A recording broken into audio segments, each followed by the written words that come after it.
From the heart of the Valley, this is Eagle Valley News. Eagle Valley News. Local, clear, unfolding. Take a completely serious subject and drop it into a bizarre, unexpected environment. You get instant comedy. This is the core mechanic of comedic juxtaposition.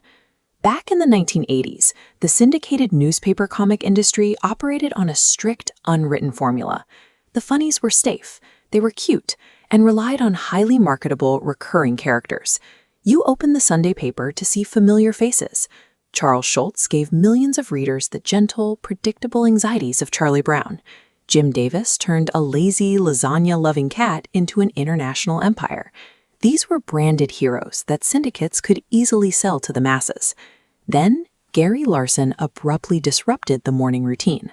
The Farside didn't have a reliable hero. Instead, it offered a rotating cast of grotesque, awkwardly drawn strangers caught in surreal situations. Larson's rapid takeover of the funny pages proved the industry's assumptions wrong. Audiences didn't solely want comfort over their morning coffee. They wanted the weird and the abrasive. If you ask Larson how he built this empire, he offers a surprising explanation. He explicitly cited his technical drawing ability as his comic strip's biggest weakness. His human figures were entirely unflattering. He populated his panels with gawky, chubby, bespectacled, and often awkwardly proportioned subjects. This presents an obvious paradox. How does a cartoonist with self-admittedly poor technical skills and highly bizarre subject matter manage to get syndicated in over 1,900 newspapers worldwide? Larson turned visual awkwardness into a delivery system for his specific brand of comedy. He utilized his limitations as an illustrator to his comedic advantage. To understand the mechanics of the Farside, we have to stop treating Larson's art as a technical failure. That ugliness is the mechanical foundation that makes his jokes work. Larson came into cartooning as a complete outsider. In 1976, he was working a job as a cashier at a retail music store, completely removed from the traditional art and publishing worlds.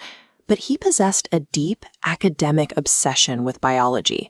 That scientific sensibility heavily influenced his early illustrations, eventually forming the basis of his first comic strip, appropriately titled Nature's Way. He frequently used anthropomorphism, swapping humans out for animals.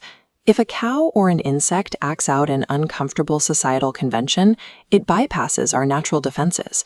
It allows the cartoonist to mock human behavior without triggering offense. He combined this with an intense love for music.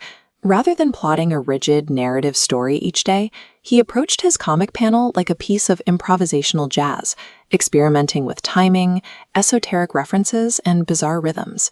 Larson's perspective was shaped by his family's morbid sense of humor. Merging the cold, observational logic of a biologist with the unpredictable rhythm of jazz allowed him to invent a subversive language for the funny pages. Academics who study sequential art point to a concept called the beauty of ugliness. It's the idea that deliberately unattractive drawings can carry massive thematic resonance. You can see this in the work of celebrated cartoonist Lynda Barry, who leverages gawky, unsymmetrical characters to enhance the emotional impact of her storytelling. For Larson, this visual dissonance is a requirement. The visual form of the characters has to perfectly mirror the awkward, morbid, and nerdy subject matter of the joke. Take one of his classic premises, magical animal cookies eating a child.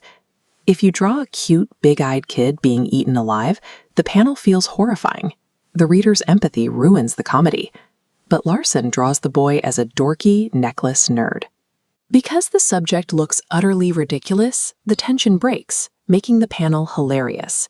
That bad drawing is a necessary emotional buffer. Without the distinctly ugly aesthetic, the dark humor of the Farside simply would not function. Larson protected this awkward aesthetic fiercely. When his syndicate initially demanded he create a cast of familiar, recurring characters to guarantee success, he explicitly refused. He maintained a hardline philosophy on artistic development, actively ignoring critical feedback. For Larson, creative growth was an entirely internal process. Instead of taking drawing classes to fix his artistic shortcomings, he pushed his ideas deeper into the absurd. He weaponized his own limitations. He published over 4,000 panels touching on taboo subjects, from roasting horses to birds eating babies. By reaching 2,000 newspapers with these morbid themes, he proved that mainstream humor doesn't have to be visually beautiful or socially safe to be loved.